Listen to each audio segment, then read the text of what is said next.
Alright, so after taking a break from the hobby for a while, I wanted to do something completely original. These are the two Halloween Star Wars Black Series figures that came out last year. I think they were Target exclusive, but maybe they weren't. You can still buy them as of today. I'm recording this in September 2023, and these are still available in some places. So definitely look these up if you like these figures. I think they're a lot of fun, even if they are just repaints. So this is obviously a Halloween scene, and this was the first time that I got to use lights on my project. So I'll talk you through all the different parts. As y'all know by now, I love my insulation foam available at Home Depot over in the insulation department or section on the typically on the very last aisle right side of the store. They come in these boxes, and they're about 3x3 squares. I mean, they are the diorama go-to for me. So that's what this is made of.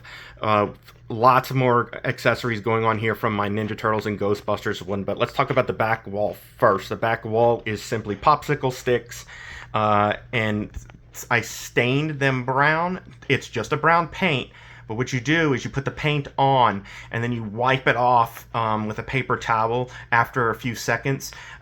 You don't want to completely wipe it off. You kind of just want to gently wipe it off, and that does the same effect as staining a piece of furniture. Really great. The shutters are actually from the dollhouse section of the Hobby Lobby. Like I said, the dollhouse section, and it may also be the fairy section, but I'm 99% sure that did come from the dollhouse section. The little tiny pumpkins, Hobby Lobby, just came in a big pack. I thought it would be fun. I wanted to sell that it was Halloween, so that's what those are for there. I saw a great tip on YouTube about doing iron fences. This is from like the quilting or crocheting section. It comes in grid pattern. So obviously you can see where I cut out the different grid patterns right there, and you can also see at the top how I just cut the top part to make little spires on it. I thought that turned out great, and it's super cheap thing to do. So the figure on the left here, you can see the Wookiee, the Halloween Wookiee. I put a little purple LED. Let's see if I can slide in there. Well, can't get it too well, but I put a purple LED that shines up on him. It looks great in the dark. I'll show you in the dark at the end of this video. And the tree is just a branch from my yard. Always a fun thing to do is just go out and grab some branches and throw them on the ground. In the diorama, that is. We also have a little fountain. I got this old kind of rusty looking fountain. This was in the fairy garden section of Hobby Lobby. Great little featurette there.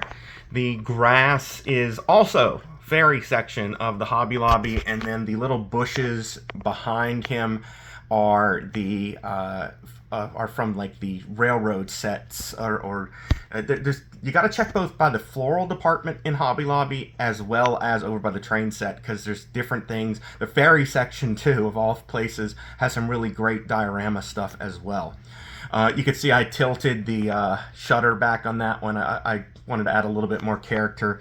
The door itself, same exact thing as the house, just popsicle sticks. I made a little handle out of the top and bottom of a normal size popsicle stick, and then glue a little Mardi Gras bead on there as a door handle. Came out great, painted it bronze. The next guy over here, the little clone trooper and the skeleton, I love this figure, especially in the light.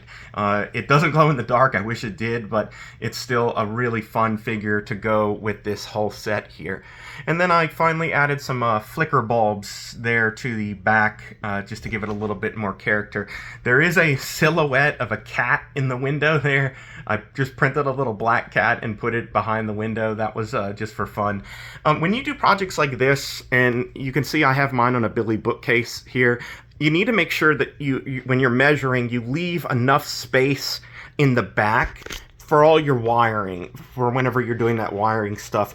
Also, a hard lesson I've learned is always, if you measure this side to this side, go a little bit shorter. Go a quarter inch shorter at the end of the day. Don't go exact. Don't even go like a fraction of a fraction down. go a good quarter, at least an eighth down, so you don't run into problems both at the top and the bottom. You're also restricted with this Billy bookcase too, because you can only put the shelves. I have custom shelf drilled holes before, but it's not a particularly fun thing to do, and it's hard to get them aligned exactly perfectly. But there is my Star Wars diorama, and let's see if I can get it a little bit darker in here so we can see the light. Give me just a second. All right, and here it is at night with the flicker bulbs going off and the lights on the two characters. A lot of fun for this one. I definitely think I want to do some more holiday themed stuff, especially with the Christmas holiday figures that Hasbro has released in the last couple years. All right, stay tuned for more here on Diorama Dad. Bye.